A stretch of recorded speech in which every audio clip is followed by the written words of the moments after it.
Hey everyone, welcome back to the Primal Blueprint podcast. If you're listening to this, it's also a video episode that will be on Mark's Daily Apple, and the link to that will be in the show notes. Really excited about this person that I found through a friend on Instagram, and I just love her vibe. Lisa Easton. She has spent over 10 years as an entrepreneur, helping others grow businesses and mentoring women from all kinds of backgrounds and experiences. And so we're going to chat about a bunch of stuff today. Welcome to the show. Thank you. I'm so excited to be here. So where were you at that prompted you? First of all, 10 years as an entrepreneur. So where were you before you decided to step into that? So I've been doing entrepreneurship since probably 15 years ago, right? So I would do women's conferences and put on all kinds of big shows and different things, right? So I've been in entertainment since I was a little girl. So I was always putting on, women's conferences and seminars and those kinds of things. And then I started counseling and then I started mentoring. But while I was doing that, I was in my career and I supported multimillionaires and multi-billionaires in my career. That's what I did. So I was an executive assistant and then chief of staff for 7-8-figure companies. And so all of this kind of came to a head when we went into the pandemic at April of last year. So I started my business 6 months before we went into the pandemic, no sign of the pandemic, but I felt the prompting to get started. I was still supporting an executive at the time, and I felt the nudge. I felt it in my soul that I needed to do it. And so I started putting all the things together. I launched the day after the Super Bowl, which was February 3rd of 2020. And we went into the pandemic in early April. And I got laid off in April and my business was already up and running. Oh, what a smooth transition. I know. I couldn't believe it. But I manifested all of that. I know I did. Yeah, absolutely. Well, you talk a lot about manifestation and have had some interesting discussions about that. Tell us, what are some of the things and all the people you've coached, as you're moving through this and you're like, I need to do something with this and not be a supportive arm anymore. And I need to go coach people. What are the topics that stand out to you most? These are my things that I wish I need to impart. Yeah, so it's funny because I first thought I was going to come out here and teach single moms how to earn 6 figures in administrative careers. That's what I thought I was going to teach because I was a single mom at 18 and I'm a single mom now at 46. And so I've always been the breadwinner and supported my family. Even when I was married for 23 years, I still was the breadwinner. So I thought, what else would I do? I'm just going to teach them how to do this. I know how to do it. It's so easy. And then I got out into social media. And one thing that I feel that I'm good at is I just am sensitive, intuitive to where people are. So my tribe started to guide me towards what they needed from me. And it just started to evolve into this money manifesting, money mindset. I've always made a lot of money, and that's what they needed from me. So that's what I gave them. And I became a manifesting expert and a money mindset coach. And then I just really started to go through working with clients on removing limiting beliefs. Biggest thing is the limiting beliefs, removing those money mindset blocks. But the key to all of this is that it is in the subconscious mind. And that is the area that people struggle with the most because we're so used to working in our conscious. Everything that we do is when we're conscious, right? But the programming gets stored in the subconscious. And if you learn to tap into that, reprogram it, you're going to manifest anything that you want. And then to dial that down a little bit further, I teach them how to manifest specifically and predictably through meditation. So I've learned how to project and set my intention toward what I want. And then it comes pretty fast. So that's what I'm passionate about. That's what I do. I can't wait to get into the subconscious mind stuff. But I do want to say briefly that whenever I come across a single mother, I want to cry out of gratitude. I was raised by one. I don't think I've ever heard anyone in an Oscar acceptance speech thank their dad. Everyone thanks their mom a couple times. Everyone thanks their mom. Not that there aren't great dads out there, but I mean, you guys are saints. I don't know what I would have done if it weren't for my mother raising us. So my gosh, I just love you guys. Yeah. All right, let's get into limiting beliefs. I'll give a good example that I put in my second book, Confident as Fuck, which was, when I was growing up, and back in the 70s, this is how it was. The mom stayed at home, you know what I mean? And the dad brought that was just kind of how it was. Yeah, same. Yeah. Right. We're roughly the same age. So I my dad lost all of our money. He was a stockbroker, and he, which is kind of like legalized gambling. Yeah. So, he'd come home. Like, I remember hearing these things about money where it would be like, my mom, he'd come in the door, my mom would be like, how's your day? And he'd be like, 50 G's. Oh, good day.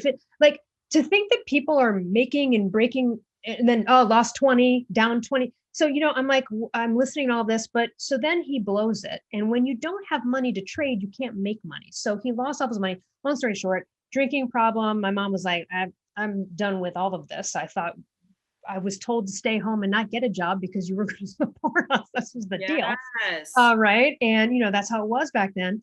And so when I was growing up, my story was, oh no, never rely on a man, because even when their profile looks great, they've got a wealthy family, you get stuck in the freaking dust and left to raise 2 children and nothing. So I'm going to go out and make all my money because I'm not going to. All right. So that makes sense in, the mind of like an 8th grader. Right. Absolutely. But also, what do you think that did?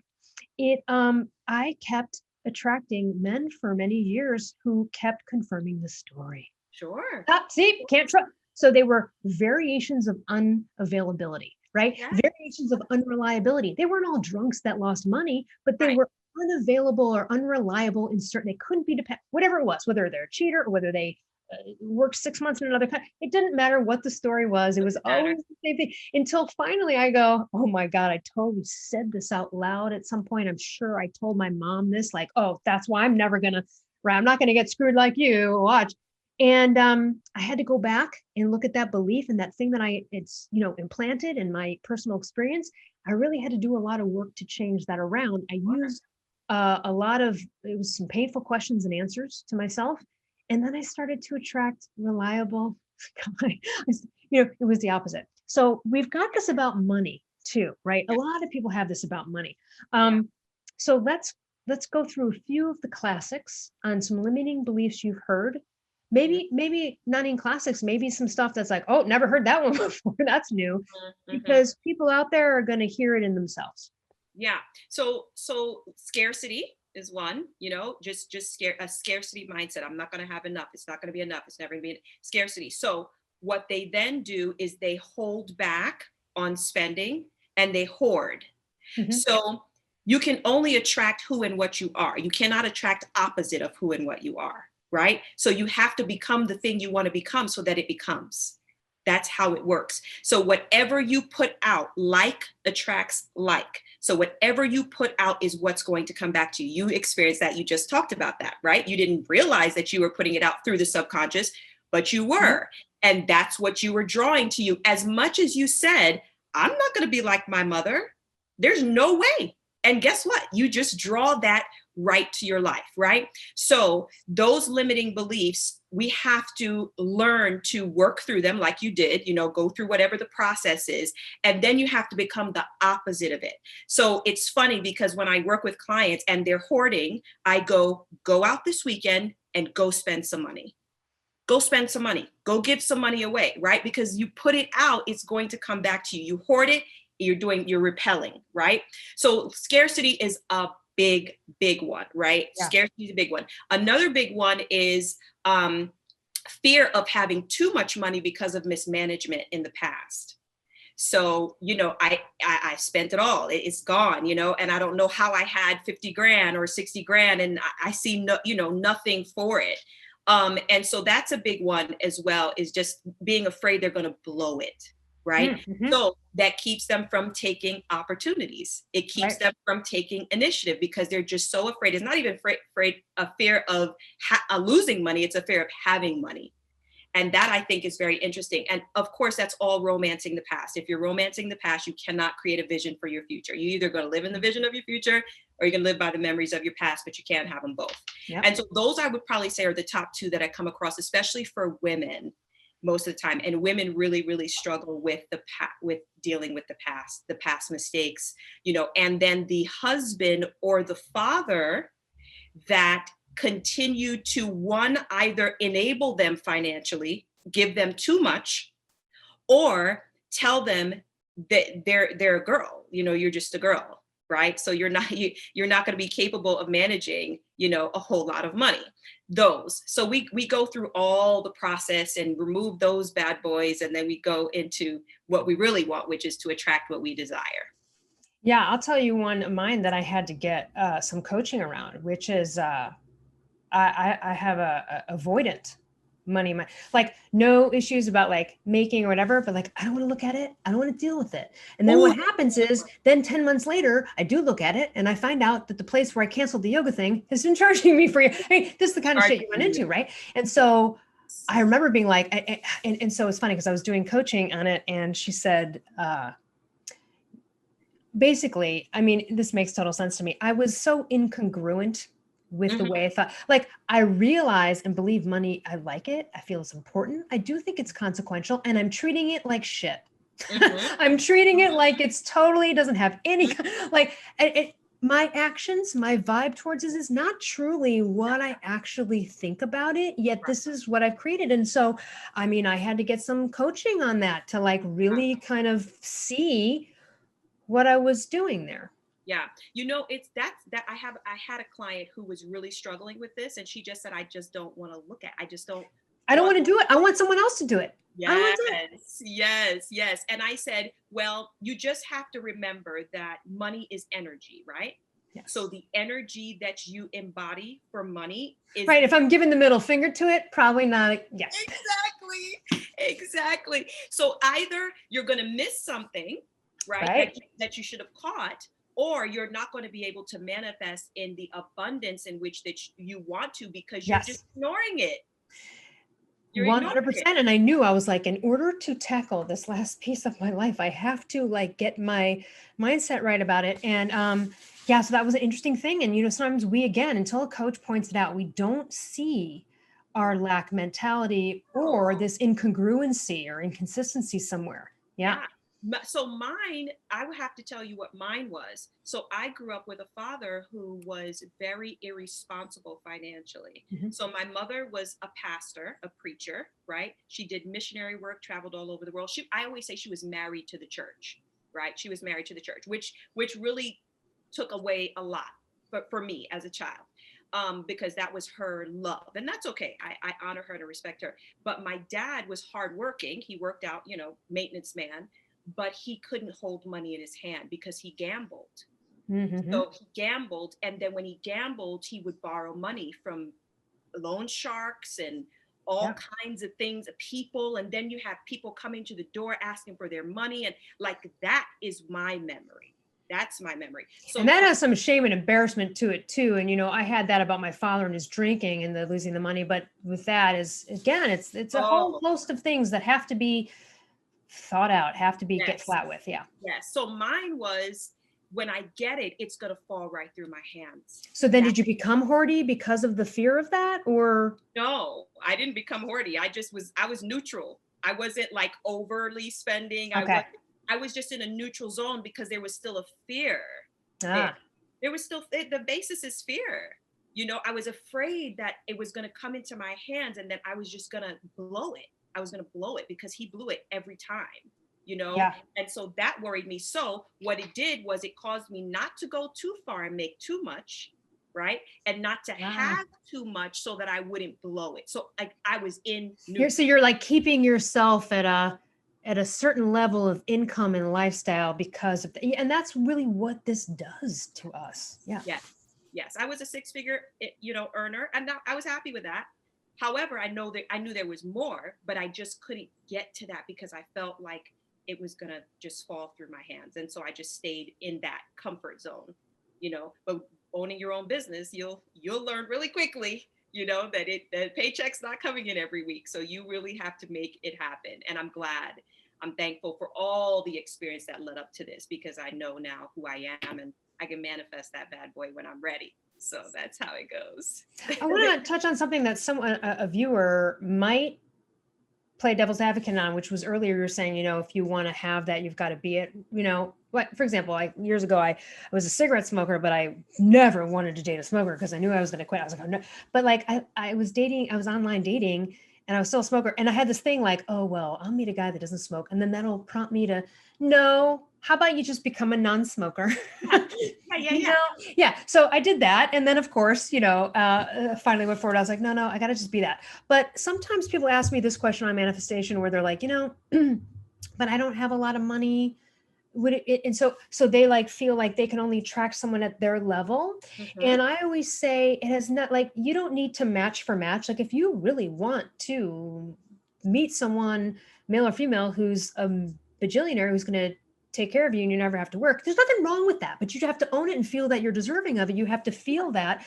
And Sure, that's the disconnect. sure. You know what I mean? So I feel too, like some people feel they have to be at a certain place in order to attract No, someone. And that's, so can we clear that up a little bit? yeah, Because no, you don't have to physically be in that place. You have to emotionally be in that thank place. yeah, vibrationally. That's it, vibrationally. That's all that it is. You want to send out a vibrational frequency that is a match in the universe that's going to come back to you. And that's how it works. It's all vibrations. So no, do you have to have $100,000 today to feel wealthy? No, obviously not, right? Because that's crazy. But what you can do is you can meditate and you can visualize the person that you would be if you had 100,000, or you would be if you had 500,000, or you would be if you had 1,000,000. Visualize and see that person, and then start to allow yourself to feel the emotions a little at a time, a little at a time. During that time of closing your eyes and just imagining, let the emotions elevate to that. And then you will see what happens is when you're in your conscious and you're walking about, you're walking differently, you're talking differently, because you're starting to retrain your brain, your actual brain, to look like the event has already occurred. That's Right, because your body, your brain and body do not know the difference between the event. This is where does not know the difference. mental rehearsal comes in with sports. They've hooked people's muscles up to equipment, and if they're imagining literally like them running, it's firing the same muscles. Same, Yeah, same. so that's really great. Now, this people will probably, if you're new to like manifestation or law of attraction, this probably might not be a 101 talk for you. So I would Yeah. go back and research that a little further. This is what's interesting. Let's talk about starting out. Like when I coach people on manifesting and stuff, and I'm not a money person, I don't do that, but it's not my specialty because of my avoidance. I'm not going to teach how to do that. But but seriously, what I always say is you got to start small. The reason I win contests. This is like story of my life. I do, but it's because those contests, I believe the odds. I believe that I can win within the odds, which is why I haven't won the lottery yet. It's very difficult to get yourself to a belief with those odds. Yes. But when you see 50 people in a room, I'm like, oh, I'm going to win this motherfucker. Yes. So Yes. it's a totally different thing. I had the Yes. belief, like I know when You know what you there's know. 50 people, but I Yes. don't when I go to lottery because you go, I was one in a gajillion, right? The belief. So people go, oh, you manifest, like, oh, I put a picture of a Jaguar on my vision board. And you don't go out and buy the Jaguar if you're driving off lot going, oh shit, how am I going to pay for this? That's not faith. Not gonna But I happen. have seen people do bold moves like that who had the vibrational Yes. wherewithal there, and Yes. it did work out. And it happens. So let's talk about starting small and how we might want to, like, how can we start small with money in terms of manifesting? Because I don't think it's great to tell someone new to this to be like, all right, manifest 100,000. They're not going to believe that that's No, possible. no, no. And that's why there is a process, right? And what happens is most people want to skip past the process. They want the result, but they don't want to do what it takes to get the result, right? I supported millionaires and billionaires, and I'm going to tell you, I managed their lives. So I knew exactly what they were doing all the time because I was planning it. Their transformational morning routine was a non negotiable. Didn't matter where I sent them in the world. It didn't matter. There was a time that was blocked off for them to meditate, for them to exercise, for them to do their affirmations, for them to journal, for them to set their tasks for the day, all of it, devotion, prayer, whatever it is that they did. That was a non-negotiable, right? And so the hardest part is getting women, I only work with women to just be willing to wake up 30 minutes earlier. Seriously, that's it. I mean, wake up 30 minutes earlier. And that's the hardest thing to get them to do because it's a process. You have to rewire and fire new things in your brain in order to look like a different experience. And it takes time. I didn't get here overnight. You know what I'm saying? I've been I manifesting. didn't either. And at first it's work. You're monitoring all your thoughts. It's a little bit of work. You have to intentionally shift when you have that negative thought. You have to intentionally shift it. And then it becomes second freaking nature, Second nature. where it comes up and automatically you don't have to think about it. It's like, I do not want that. Yeah, You know? exactly. And you just push it out. It becomes so much easier to just reject it if you practice, but it's not going to be easy at first. You have to practice. We've been programmed since the 3rd trimester of our mother's pregnancy. That's where our subconscious program goes back to. So it takes time. You're not going to just wake up one day and be a new program. However, you work on it, you work on it, you work on it, and you do it little at a time, right? This is a journey. It's a journey, right? So you do it a little at a time. I tell women all the time, they're like, I don't have money. How can I feel like I have money if I don't have money? If I'm struggling, I'm in the pandemic, I lost my job. I launched in the pandemic pretty much. So this is what I got a lot, you know? And I said, it doesn't matter to me if you have $1 in your wallet. It does not matter to me. You can close your eyes and pretend. You can teach yourself to feel an elevated level of emotion. So here's the thing, just like they might have $1 and have to work on feeling like they have $100, right. I might have 100,000. I got to work on feeling like I have 1,000,000. It's right. The same process. No different. You see what I'm saying? So it doesn't change it for me because I have money. It means that I have to take my work to the next level and go, man, I got to dig deep for this one. I got to elevate, my emotions when I'm meditating. And I reprogram my subconscious mind every morning and every night as I sleep, because that's when it opens up every single night. What's your morning routine like? So I wake up around 5:30. I immediately turn on affirmations and start speaking them before I even turn a light on. I turn on my affirmations. You say them, or you have a recording? Oh, I say it out loud. Oh, you're saying it. Okay. Yeah, I go on. I have a YouTube affirmations that I love, so I just put it by my head, my phone by my head, and then I say them, repeat them, and then I get up. I go to the bathroom. I come back in the bed and I meditate right away. I don't let a lot of time go before I meditate, because the more stimulus you have coming in, the harder it is to quiet your mind. And you're creating when your mind is quiet. You can't create when your mind is all chaotic, right? So you have to tap into that zone, that little time that we get, when it's the stillness of the night, everything is quiet. I can go into a very deep meditation and quiet my mind. And I teach women how to do that, because I had to learn, how do I stop the thoughts?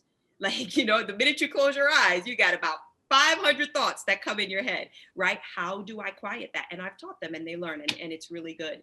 And so I do that. I meditate with a guided meditation. So I have music and someone walking me through a meditation. And then I go and I make some tea. And while the tea is making, I stretch, I do some stretching, and then I take my tea, I go back in my bed and I start doing my written affirmations. And so I write my goals. They're like goals, right? Written in the present tense. And I'll write 30 of them every day, and they're just written in the present tense. I am a millionaire. I am the CEO of a multi-million-dollar business that is evergreen and makes money in my sleep. I take my family on exotic vacations. I mean, I live in the house of my dreams. Every day I write the same thing over and over and over. And my journaling from last year is completely different from my journaling from this year, because I manifested all that shit. I know. I love it. Like, okay, let's do some more. Let's just, there's no shortage of desires to continually to shoot for. One of the ones that I say a lot, that's true for me, and I want it to continue to be true for me. So I keep saying it, but I also tell other people who don't have this life to say this, which is, I am so grateful for the abundance and freedom to get to do what I want whenever I want. Oh, I love that. I love that. I really love that. I love that. I don't have to schedule anything unless a lot of people want that. They want that freedom. They want the abundance of freedom to do what they want when they want. So I'm so grateful for the abundance, for the financial abundance and freedom to do what I want, whatever I want. Yeah. Now, let me clarify one thing. In my journaling time, the first thing is gratitude. Then I go into writing my goals, but always gratitude. Absolutely. Always. Yeah, that's the best way to get yourself out of a sticky spot. what are some other things around money? Some stories. What are some people that came to you that seemed like they were, oh, well, I'm impossible. I'm never gonna, and then did a 180 turnaround. Wow. I have so many. Gosh, let me think. So I have a client. She's a student, a client, a tribal member, an ambassador. I call her everything because she's literally taken every course that I have ever run. Everything that I've done, she's been on there. She was she was getting divorced. This must be about a year ago now, when she popped up on my live one night on a Thursday, and she requested to go live with me. It's rare. It's rare. It's also like, usually you wouldn't say yes to that because you're like some random. Yeah, I don't know who it is. Yeah, you're like, I don't know what they're gonna say. Shit. No, and I was like kind of hesitant, but I was like, let's see, So we went on live, and she came on with a stocking on her head, and she just really looked like she was down, like really down. And so she basically said, I need help. She said, I am coming out of a divorce, and it's not final yet. And she had a life partner, and this woman really, really destroyed her financially, mentally, emotionally. She was abused, all of these things. So she was like tons and tons in debt. I mean, from the legal payments that she's had to make because of her dragging her through the mud on this thing. Mm-hmm. Oh my goodness. And she's telling this story on live, and I'm just going, oh my Lord, oh my Lord. Oh Lord. Like, I want to cry. Like, I'm so sad. Oh my God. So then my tribe starts chiming in the comments. We got you. We got your back. You're going to get through this. I was there. I've been through a hard divorce. Somebody said, please give me your number. I'm going to send you 300. Please give me your number. I'm going to send you 500. Please. It was like, oh my God, I'm tearing up. That is the sweetest thing ever. It was, and they were not kidding. They reached out to me afterward. They said, please connect me with her. They sent her money. So she became a student of mine. She got in my programs. You should see her today. It's literally like I wouldn't recognize her on the street if I saw her then and now. Like I wouldn't recognize her. She got rid of the stocking. No stocking, makeup, hair done. The divorce got final in February. She's manifesting. She's been manifesting since the time we started. She manifested the speediness of the divorce because the thing was just dragging and dragging and dragging. Yeah. And now she works with me, and she's in my program. She is doing wealth building with my network of people. So that to me is just one of my favorite stories. That's the best, especially when someone gets to a point and up level so much that they then can actually it's like the thyroid book I wrote. It's like, we all know what it's like because we had it. That's why the best-selling thyroid books are from people who suffered from it. Yes. It's no different than someone who suffered from this, ill subconscious programming they needed to get rid of. I love that story. Yes. What are some other things around money we don't think about, or some comments you've heard where you're like, ooh, that's a new one, like limiting belief, or certain thoughts or ways of looking at things that are like, there it is. You know what I mean?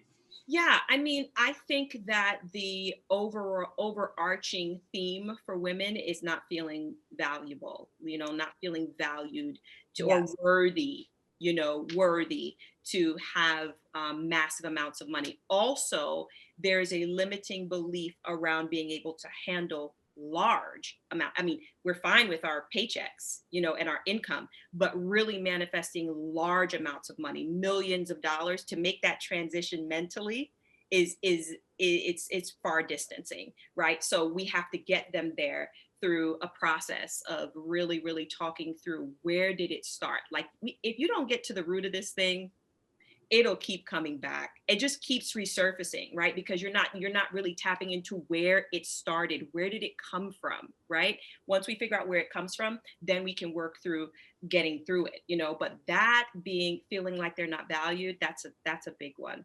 That's a big one. Yeah. Not feeling like you can declare your worth, or having issues declaring their worth. Women have issues with that in general, where men don't. I'm sorry. Go ahead. No, go ahead. I supported men primarily in my career. So I watched how they handle negotiations and things like that. Oh my gosh. When I got this, my life changed. Their way that they negotiate versus how I've seen women negotiate, night and day, Yep. night and day. And I learned as soon as I started working 15 years ago for a CEO, I realized at that moment, I will never settle for less. I don't care. I will never, ever settle for less. And I will always ask for what I want and then some. And I did. And I got it every single time. And that's the thing. I used to hire people for a living. And then many, many years ago. And then in our company at Primal Blueprint, Primal Kitchen, and granted, I only do the podcast, but throughout the years, because I was close with the owner, sometimes an employee would call me and they'd be like, I have to go talk to him about getting a raise. Like they were scared or, needed help declaring their worth. But here's what I saw over the years. It was the people that just came into these interviews with anyone in our company and were like, look, I can't work for less than 75K. Like just fucking declared it. Yes. They got it every time. Where, by the way, the person next to them is only making 55, maybe doing the same thing because they lowball themselves. Because they went into it going, well, I don't know, somewhere between, listen, if I'm on the other side of a negotiating table and you say somewhere between 10 and 20, I'm going to offer you 10 or 11. Like it's not, right. So this is such a tough thing. And I think that this is a lot of, and it's confidence, it's self-worth, but it is so important to declare your worth. And this is also a tough thing. I mean, I had a moment of it, even though this is not really in my wheelhouse to be weird about this, but I had a moment raising rates. And I think that that's a thing for coaches and people. They get worried about like, well, I want to raise my rates and and the truth is like, you just have to, so many people are living in resentment, right? Because they are not making what they should. So then they're just sitting in victimhood, being resentful about that. Yes. But they're not going to get it. So true. So true. If you go by, if I build it, they will come. This is, if I set the bar high, they will meet it. If I set the bar low, they will meet it. Right? That's how I see it. So when I was coaching last year, I started at a certain rate. I announced at the end of the year, okay, you worked with me at this rate. You're not going to work with me at this rate anymore. That's it. I changed it. Guess what? I launched my academy and said, this is what it's going to cost. I almost sold out my program in one day. It's amazing. I mean, like, because I had to feel that first. I couldn't just go there. I had to process that internally first and go, okay, can I elevate my own self to this level of financial income? Can I elevate myself? Before I ask for it, I have to know that I can elevate myself to it. And so I did. I was like, oh yeah, this one's a no-brainer. I felt, you just feel the alignment. It's not even, there's no resistance. You feel the alignment. I felt the alignment. And then I was like, no problem. We're just going to put it out there. Put it out there. We have a few spots left and we'll be done. Like, and so when we do that, again, like attracts like. So we become it first and then it comes. And that's probably the biggest thing to have to transition mentally is like, how can I become something that I'm not when I don't feel that yet? But it's the only way that it's going to come to you. Well, and what's interesting about that though? We do it the other way. We'll cry about something that hasn't happened yet. We'll get upset. We'll use the opposite negative emotions about to worry, create something about something that hasn't even happened yet. Yet we won't do it for the other. And I just tell people, this is like acting. I'm like, if someone held a gun to your head and said, you better cry within 5 minutes, I guarantee you'd be able to muster up some freaking story in your head. Yeah. All I have to do is think about my mom dying and I'm crying. So, right? So I tell people, I'm like, it's like being an actor and it feels fake and pretendy and weird, but it's just with you and no one knows you're doing with it. And what the hell did you have to lose? But we're so willing to invest ourselves in this emotion for something that hasn't even happened yet, but yet we don't do it with the positive ones. It's kind of interesting, isn't it? It's very interesting. And it's funny because that to me, that's just like programming and what's been ingrained, from very, very young culturally and, in your family dynamics and things like that. And so we're so good at absorbing our negative emotions. I say this all the time. You have the breakup, right? And then it's terrible. It feels horrible. You're sad, you're down. Okay. And then you go and like, I'm just going to watch my sad movie. you know, and then you start watching the sad movie, then you cry more, right? And you're like, man, I'm gonna put on my saddest songs. And like, we're so good at that. Then you get on the phone with the girlfriend and have her come in and just bring you more sadness and more drama. Like that's easy. But when we try to do it in the opposite, it's such a battle, right? Because we're that's ingrained. That's ingrained. We got to get out of that. And if we can do it that way, we can do it in the other direction of positivity, and abundance and prosperity, and really believing that we can have what we want. You know, I really believe it. Like, I believe it with my whole heart. You know? I believe it too. I did, you know, I loved it. Was in The Secret, the audiobook many years ago, 2006, I think is when that came out. And they have you like write a check to yourself. Jim Carrey's done this. We've heard about this before. Yep. I did that and it worked, and it came in a way I would not have expected. But the amount that I wrote was an amount that I believed would be possible through some potentially known things, because I couldn't even rely on unknown. Yes. But it made me get to the belief of it, because I was like, all right, well, if I got that gig and that gig, then yeah, okay. So it's possible. Yes. Right? Yes. And I did make it. And then I had that Jack Canfield moment, like you did in The Secret. It's like, oh shit, if I could do this for 1,000, what about 1,000,000, or like whatever the thing was, you know? And it was so funny because it came in ways that were absolutely unexpected. Again, leaving the universe to the unknown, because we are, you know, these cursed hows.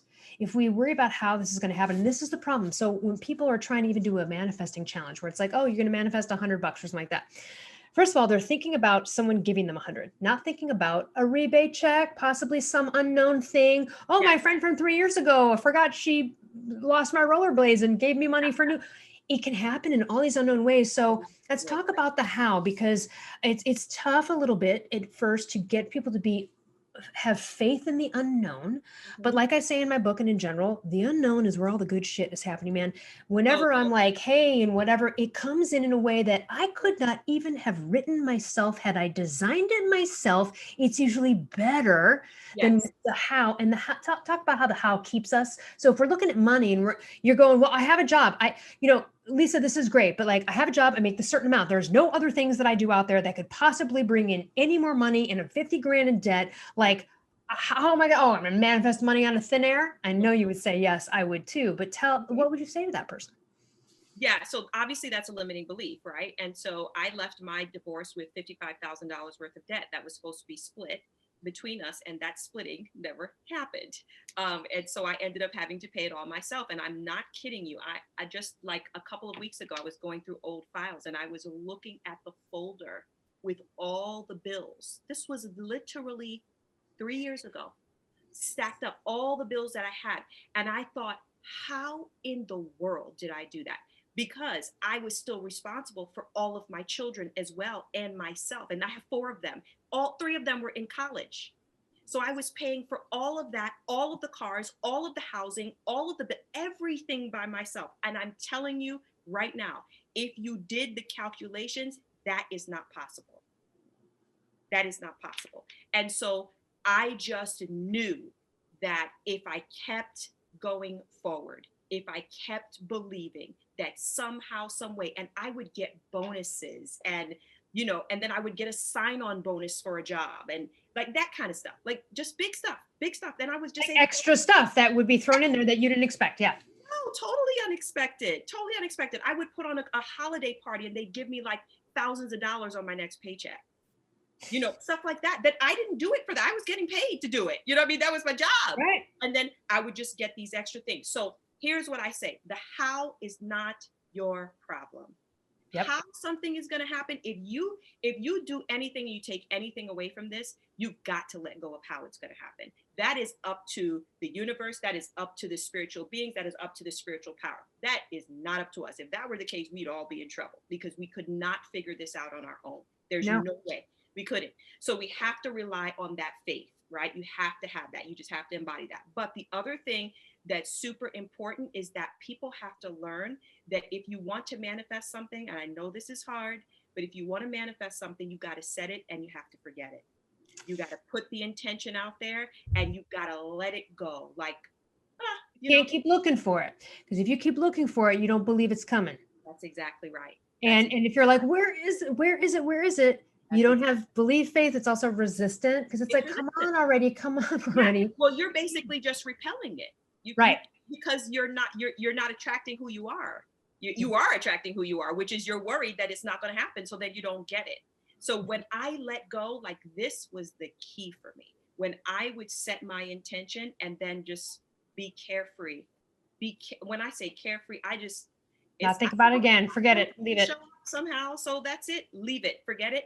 That thing Those are always the ones that show up right away, which is why I like some of the little examples that happen in life to share with friends. And those are always the fun ones that reignite the magic in this, because it's always the ones you're like, oh, whatever, I'll get that someday. And then it shows up for free. And I've had so many of these from like one time I needed I live near some horses and stuff. And so occasionally some flies would get in here and I'm like, oh, I guess I need a fly swatter. What are they, $1, 50 cents? Like I and then it was just afford a fly swatter, but I was about to go on a trip to Austin, Texas for a convention. And I was just like, you know what? I'll get one when I get back. Like, again, no resistance. It's a trip to the hardware store. Yeah. Well, I get to the event and they give us like a baggie of goodies and there's a freaking fly swatter in there. It's it's just, I love that I've been complaining about the flies and I thought I'll get one in a week. And then I go there and I'm like, are you kidding? It was like my favorite day. Like I got a fly swatter. People are like, freaking fly swatter. But that fly swatter is because I had no resistance. I could get it. I could get it if I want, buy it if I don't. I knew it was going to happen. Yeah, I knew I would get it. So again, those tenets that are the baseline of that, or and I love the small ones, and that's why it's really interesting. If anyone, in fact, this was such a funny story. Had a friend. We were both kind of learned about the law of attraction many, many years ago together, and she had kind of, happens to everyone, kind of get off track, kind of got out of the magic, started to get into disbelief, going down a negative spiral. And we're sitting on a bluff in California. It's like a Tuesday, nobody's around. It's a very private, sneaky neighborhood, not a lot of foot traffic. And we're sitting at some benches, kind of overlooking the ocean. And I'm just trying to convince her to start small. And I'm like, come on, you can get back in the magic. I'm like, let's start small. I'm like, I'll pick something. And why don't you pick something? And we'll just set it. And today we'll see what happens. And I chose at the time hearts. Now it was nowhere near Valentine's Day. You know, you don't want to play that. You don't pick something, Yeah, exactly. Right. So it was like April. Okay. So it wasn't anywhere near. And I said, I'm just going to pick hearts, whether it's like a heart shape or a human heart or heart. I don't know, just hearts, whatever. And I was just doing this to help her in the moment. Yeah. And she said, okay, I'll pick a peace symbol, either the actual peace symbol or dove, something about peace. And I was like, all right, cool. Great. And then, not even kidding you, about 30 seconds later, she said, Elle, holy shit, do not turn around right now. You are not going to believe this. But walking towards us are two women, and one of them is wearing heart-shaped prescription glasses. Stop. Now, oh my gosh. What adult wears heart-shaped? They don't even exist. I didn't even know they existed except for I don't even know. I didn't know they exist. This woman was like 65 years old. She had legit each vocal was like a heart. And I believed it, but I had to confirm it, even though my eyes were seeing it. And I walked up to her and said, I know this sounds like a dumb question, but are those actually heart-shaped prescription glasses I'm looking at? She goes, yes, they are.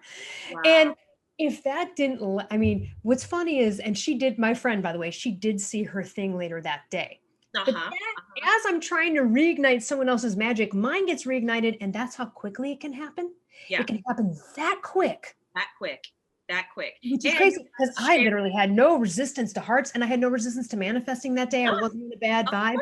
And I love the small ones like that. Yes. I love those. And the beautiful thing, in my opinion, is that you all shared a certain vibrational frequency, a certain energy together, right? In setting the intention, you set the intention together. Okay, let's do this together. But you didn't hold on to it. You weren't just hung up like, when is it going to happen? When am I going to see the hearts? No, you just set the intention together, which is a vibrational exchange, right? You set the intention and then you walk away. And that, all of that together culminated the appearance of those things. Like, I just love that.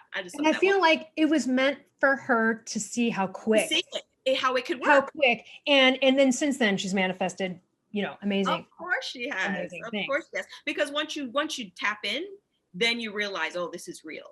This is a real thing, and I can do it. And I can do it anytime, right? But it takes time. It takes a process to get there. You just have to believe. And believing is hard.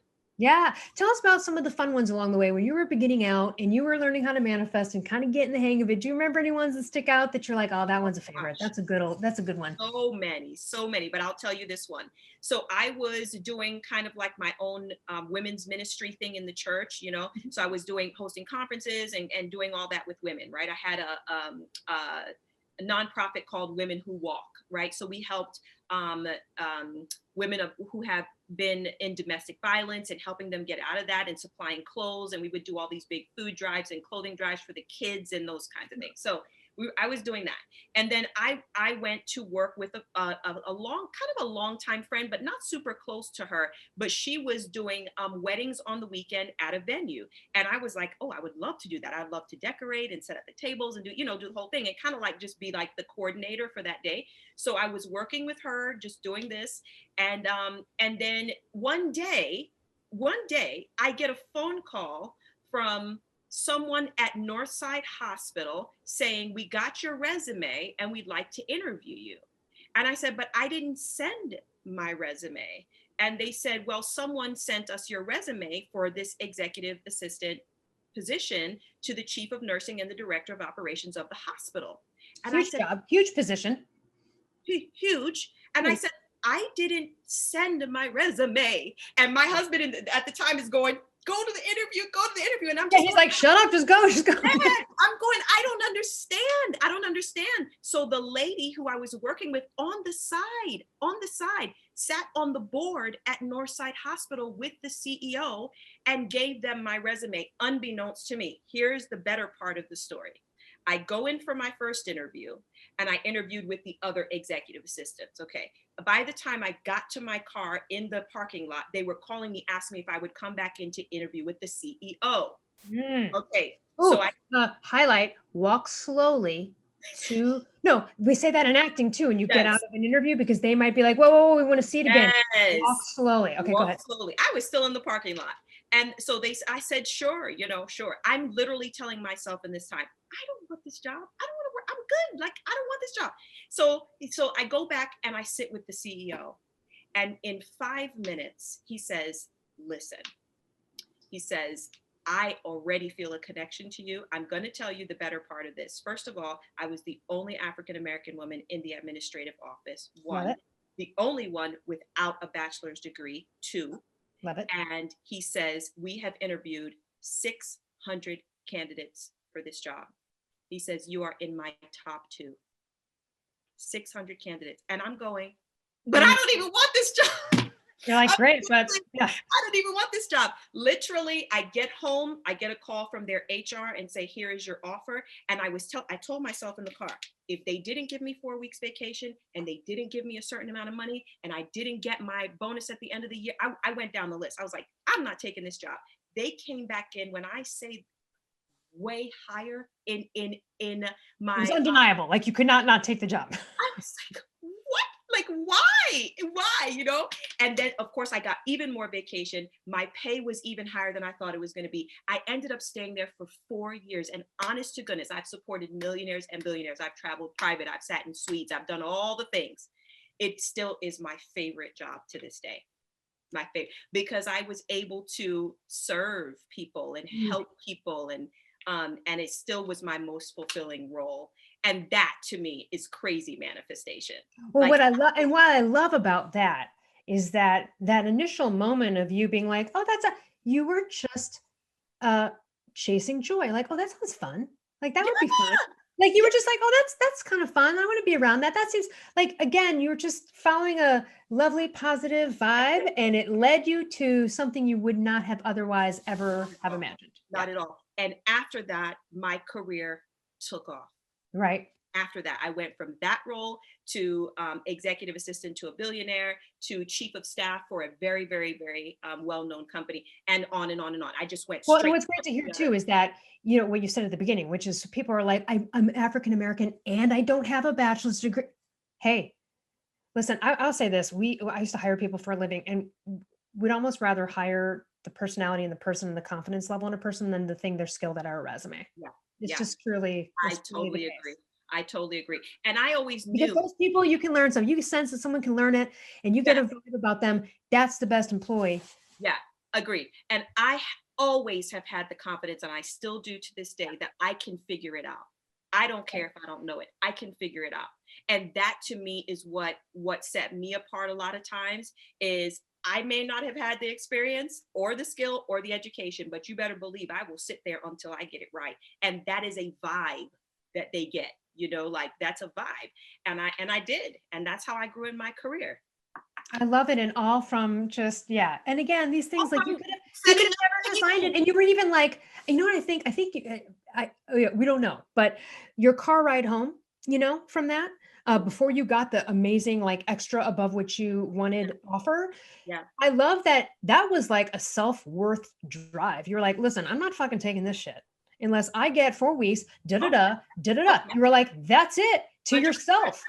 Totally. And I meant Not surprised you got more. Not surprised. Yeah, no, I meant it. I said, I won't take it. If they don't give me what I want, I won't take it. And my gosh, I didn't even have to ask for it. They just offered it. And I was like, sold. I'll be there in 2 weeks. Yeah, that was a this or something better, right? When you put that out there, you might not have said that, but you were like, I want these things. Those are the minimums. Those are the minimum. They came back with not the minimums, but I believe that it was probably higher because you were so like owned your worth, declared your worth to yourself there about what you deserved and what you wanted. Yes. But can I also say that I was setting up tables, right? And putting decorations out and guiding people through their weddings that led me to my chief of staff role. Like, had I not been there, just going, this will be fun. I'll do this on the weekends. Why not? Like, I love weddings. I love decoration. That's all that I was thinking. That took me all the way through my whole career. Yeah. So the manifestation was extended. Like, it was a long-term manifestation that I had no idea was coming. No idea. But I manifested. No, it's so great. I was hiking one time by myself, and older grandma type with a couple of dogs, and they were really cute. And I was like, oh, and I was petting her dogs, and I was just talking with her. So we just we're walking up the trail together. There's no one else there. And the most unassuming woman, really thought she just was someone's grandma. And she said, well, what do you do? And I said, I'm a comedy writer, because that's where I started. That's what I did at the time of this conversation. And I go, I'm a comedy writer. And she goes, are you kidding me? We've been looking for a comedy writer. And I'm thinking, who the hell are you? Like what? Like what grandma needs a comedy writer? Looking for a comedy writer. Stop. This mofo was an Academy Award winning serious producer of many Academy Award winning films. You got it. Never done a comedy. And it just led to this whole interesting thing. We met with them, we talked with them, my writing partner and I, this really incredible experience that we had. And it was all from like me just, petting some dogs, talking with them. Like you just never know. You never know. You never know who's going to recommend you. You never know how something's going to happen. Yeah. And so, talk about, that's a good one for the Cursed House, that we went through all of that. Because there's no way you could have gotten that job otherwise. Probably. No, I would have not even been considered, right? So I had to be referred by someone who knew me and knew what I was capable of, but my resume didn't say that. I mean, Yeah, but you know what? You're one of those people, like I'm this person too. I'll say this about myself, and I see this in other people. You just see people and you go, I'd hire that person in a freaking second. Oh yeah. Like I don't care what it is, I'd hire him for it. Yes, I absolutely do. And I do recognize that. And because that woman noticed that in you that day. She's like, this. I've called Starbucks people at headquarters to tell them, like, this barista needs to be freaking managing like an entire region. Yeah. Like, because you just know someone's real smart. You just get an idea. Yeah. You just feel it. They're just people that have the wow factor. I really believe that. And I think everyone can have the wow factor. I don't think that it's just select to some people, but I think it really comes down to confidence in knowing that it doesn't matter if you don't have a degree. Like, that is a limiting belief. Not at all. I'm telling you. I know lots of dummies with degrees, guys. I know lots of people with degrees from Harvard that cannot logical themselves out of a freaking paper bag or figure out how to get somewhere on time. Absolutely. So if you have single moms listening, please don't let that hold you back. Like, you can do it. You can do it. Whatever you put your mind to, you can do it. And that is definitely. And let's talk about that and wrapping up. How can we get more from you? First of all, your Instagram's great. We'll put everything in the show notes to connect with you. But Okay. tell us, what's your website, even though we'll put the link, and then how can we benefit from you, either coaching one-on-one or your courses? Like, give us what you got. Okay. So right now I am on Instagram primarily. So it is at Lisa M. Easton. So my name is Lisa Easton, but Instagram is Lisa M. Easton. Oh, I say Lisa. Sorry, I said Lisa Measton. I think That's okay. That's okay. Then because my middle initial is in there because they wouldn't give me Lisa Easton. So Lisa M. Easton is Instagram. And then I have a very small Facebook group, but I've kept it that way. It's private. So you have to be approved to get in. And it is called Millionaire Morning Mamas. And we have a wonderful tribe of What are you women. doing there? I want to join. Join. We honestly, it's just amazing. The tribe really runs the group. That's which is really how it should be, right? They encourage each other. They come together. What I do in that group is I do live interviews with people, experts, people that I think are amazing, have an incredible story. And then I'm going to turn those into podcasts at the end of this year, sometime when I launch a podcast. So that's that. I forgot to tell you, though, I have to tell you this, that last year I was journaling and my goals in the present tense. And one was that people are going to reach out to me for podcast interviews. I will not have to ask. And here we are. And I reached out to Lisa because a friend, we'll give her a shout out, Elizabeth Resnick, Healthy, Happy, and Hot. She's also a primal health coach. And she's been on the podcast because she had struggled with horrific acne for years and was able to clear it up via a paleo primal diet. So she's like one of the original primal health coaches. Yes. But you're right. And you know what's so funny about that is that the same thing happened with me. When I published my first book, I remember people were like, oh, you got to do this, you got to do that, you got to do. And I said, how about I use the law of attraction? How about I use that? I did, and it worked out. And it worked. And all the stuff they told me I needed to do, turns out, I guess there was another way. Yes. And then people were asking me as well. I rarely have to push myself. So it's so funny. You manifested me asking you. I did. I'm not kidding. I'm telling you, awesome. I wrote it last year. I meditated, I visualized it, and then I let it go. It's like, it'll come, and it's coming. And then I have more requests coming in. So yes, this is great. I told you we can do it specifically and predictably. Okay, so I'll go back. Facebook group, Millionaire Morning Mamas. Instagram at Lisa M. Easton. To work with me one-on-one is you just have to DM me or PM me. If you're on Facebook, PM me, private message me, or DM me on Instagram. And I do free discovery calls. I'm actually doing free discovery calls now for my launch of the 100K Activation Accelerator program that's coming. Okay, so we're having free discovery calls now, 30-minute calls, and that's kind of a way that we can vibe each other out, and you can actually apply for the program because it is application and approval required. It's high level intensity, so we got to make sure that everyone is ready. That's it. Excellent. Give us your website one more time. So I don't have an official website, but I do have like landing pages and sales pages. Oh, right, from your Instagram links. Yes. So if they go to Instagram, they can find me there and then connect the link in my bio takes them to everything that I have and everything that I do.